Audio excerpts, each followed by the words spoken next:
bienvenue sur Océan Online. Voici le sommaire de ce bulletin. La distribution et la dispensation des produits à base d'artémisia sont suspendues sur le territoire béninois. Les raisons de cette décision vous seront communiquées dans ce bulletin. Les agents de la police républicaine ont désormais un document pour les aider à améliorer leurs compétences de la langue anglaise. Précision à suivre.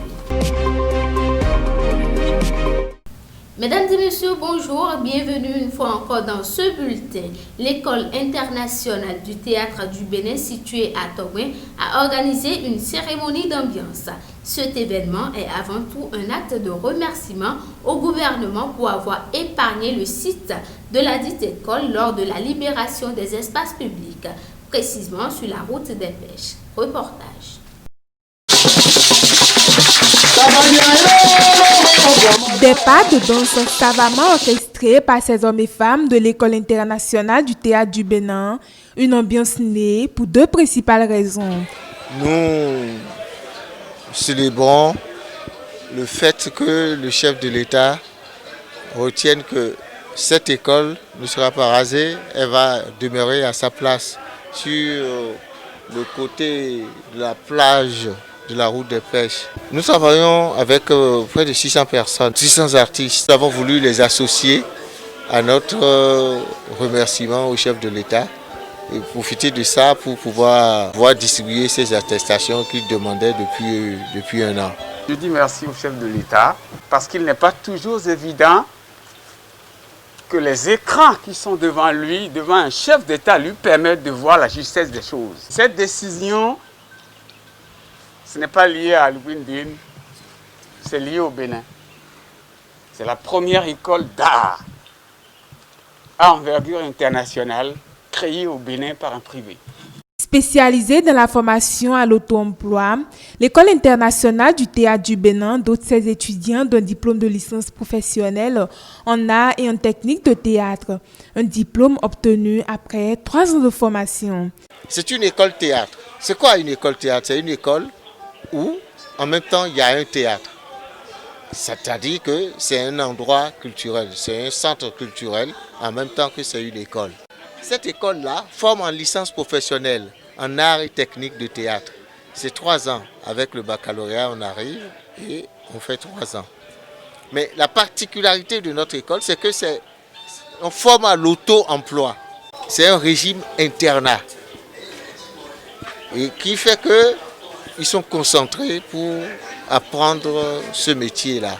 Riche en couleurs culturelles, la cérémonie de remerciement adressée au chef de l'État a connu la présence de plusieurs figures artistiques du Bénin ainsi que la participation de plus de 300 artistes en herbe. Cette cérémonie a été également l'occasion de remettre des attestations à certains artistes qui ont travaillé pour la concrétisation du projet. Guide de formation en anglais aux agents fonctionnaires de la police républicaine. C'est l'intitulé du document conçu par l'agence de communication Goodwill Group. Ceci pour les forces de l'ordre. Ce document destiné aux policiers va leur permettre de mieux se familiariser avec la langue anglaise pour un résultat meilleur. Compte rendu de la séance de lancement. C'est depuis 2012 que l'agence de communication Goodwill Group a pris l'engagement d'aider les Béninoises et Béninois à parler la langue anglaise.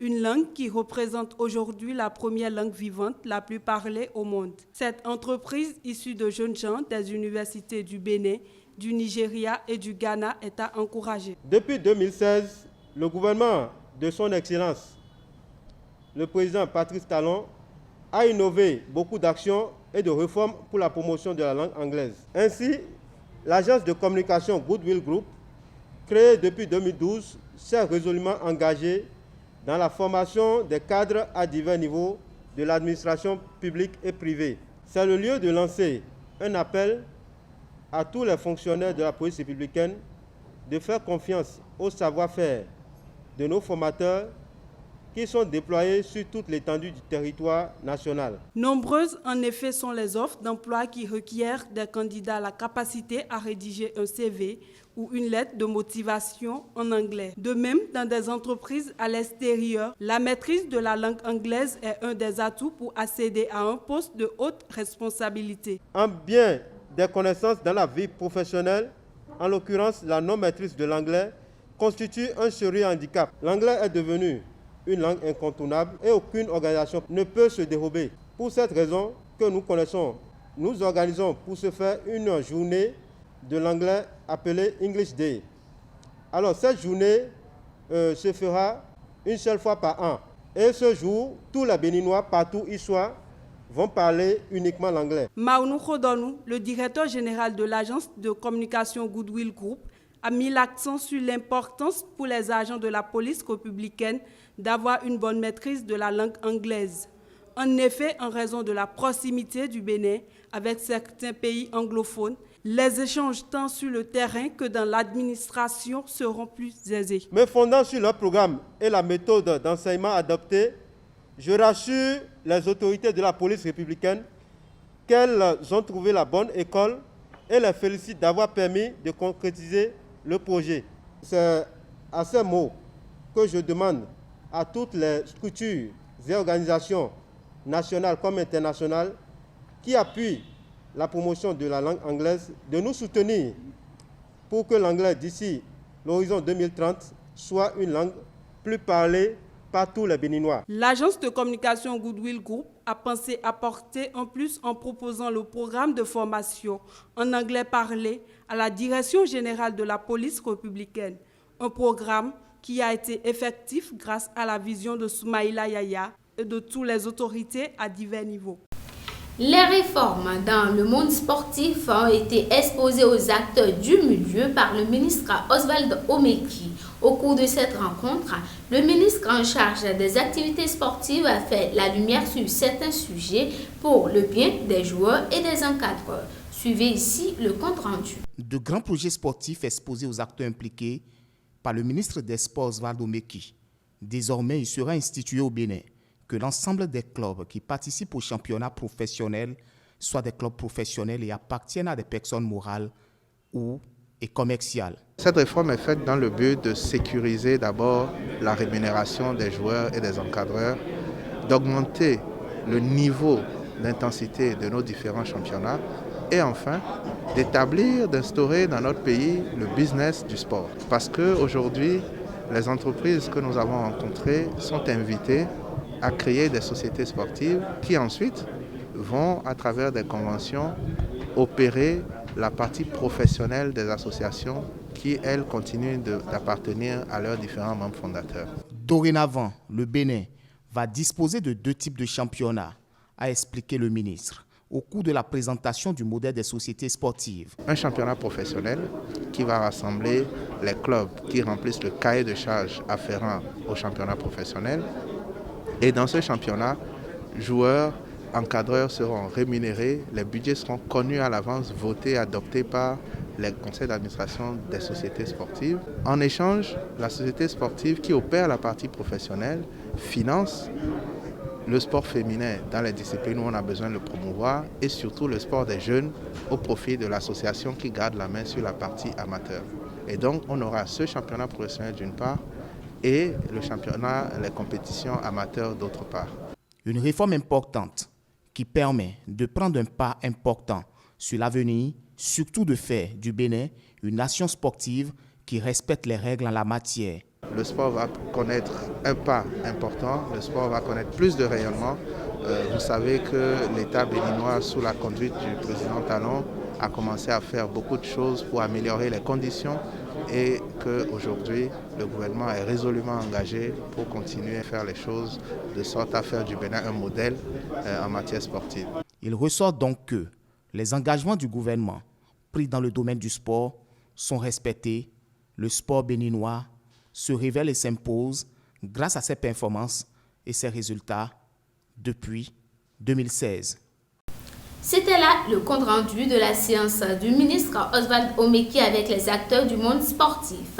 Passons maintenant à une autre actualité, la deuxième vague des candidats inscrits sur la plateforme du programme spécial d'insertion dans l'emploi compose depuis hier jeudi 3 septembre 2020 à la recherche de l'emploi dans les domaines d'éthique, de l'hôtellerie et restauration, de génie civil et de l'agroalimentaire, Les jeunes diplômés sont interrogés sur leurs compétences. Les compositions ont pris fin ce jour. Et pour finir, les produits pharmaceutiques fabriqués à base d'artémisia sont interdits de commercialisation au Bénin. Leur distribution et la dispensation sont suspendues par un communiqué de l'Agence béninoise de régulation pharmaceutique. Quelles sont les raisons qui justifient cette décision? Les réponses se trouvent dans cet élément. Ils font désormais partie des produits suspendus de distribution et de dispensation des officines pharmaceutiques sur toute l'étendue du territoire national. Ce sont des produits fabriqués à base d'artémisia, sous forme de thé ou tisane, qui font objet de commercialisation et de publicité. Une décision prise par l'Agence béninoise de régulation pharmaceutique à travers un communiqué signé du directeur général, Dr Youssounou Tchabi. Je m'attendais à cette réaction parce que c'est un combat. Et ce combat est panafricain. Nous savons déjà le système dans lequel nous fonctionnons depuis des siècles. Ce système a été entrecoupé désormais par la révolution verte, la nature, qui corrige les déconvenus de ce que ce système a imposé depuis des décennies. Donc, cette réaction n'est pas une surprise, mais en tant qu'acteur du domaine, ça frustre. Depuis donc ce mardi 1er septembre 2020, l'Agence béninoise de régulation, avec le ministère de la Santé, a notifié qu'aucun produit pharmaceutique, notamment à base d'artémisia, ne peut être commercialisé sur le territoire national s'il n'a obtenu l'autorisation de mise sur le marché délivré par son institution. Nous sommes combien à produire de l'artémisia? Mais ça donne déjà un effet positif sur l'organisme des gens. Donc l'artémisia parle d'elle-même. Mais c'est important de savoir qu'il n'y a pas qu'artémisia dans le cas. Donc tout ce qui est produit médicamenteux qui est vendu en pharmacie doit avoir une autorisation préalable de mise sur le marché. Je peux même vous dire que c'est le Vitaïron administré à des enfants qui a donné des effets indésirables graves, qui a motivé la décision de l'autorité à suspendre la dispensation temporaire de Vitaïron et de artémisia. Mais la grande question, comment ces promoteurs de produits sont arrivés à infiltrer le réseau pharmaceutique? La raison, elle est toute simple. Vous savez, la tisane d'artémisia peut être également considérée comme un complément alimentaire. Et vu dans ce sens-là, ces pharmaciens n'ont pas eu tort de l'avoir commercialisé jusque-là. Et c'est la décision de l'autorité maintenant qui nous permet de comprendre que la tisane d'artémisia est bel et bien un médicament et donc il doit être soumis à une autorisation de mise sur le marché avant d'être délivré. Dans tous les cas, le directeur général de l'ABRP reste très attaché au strict respect de la présente note circulaire. Entre l'informel et le respect des dispositions en vigueur, les promoteurs d'établissements pensent ne plus avoir le choix. Je voudrais profiter de votre micro pour lancer un appel à tous les promoteurs, tous les producteurs d'artémisia béninois ou africains de nous tendre la main, de rester soudés. Parce qu'on ne peut pas se lever seul pour dire qu'on veut formaliser un produit artémisia que beaucoup font. Je ne peux que féliciter l'autorité qui a pris cette décision salvatrice pour nos populations et que ce médicament suive le circuit de distribution légale qui est fabricant, grossiste répartiteur et officine de pharmacie. Et ce n'est que de cette façon-là que nos populations seront sécurisées en matière de santé. Une autre prise pour un seul but, selon l'ABRP, limiter certains effets indésirables liés à l'utilisation de ces produits rapportés par la population. Une décision qui n'empêche pas les promoteurs d'établissements d'inviter le gouvernement à atténuer la dite décision pour le développement de la médecine traditionnelle. C'est la fin de ce bulletin. Nous vous remercions de l'avoir suivi. Restez fidèles à Océan Online pour nos programmes.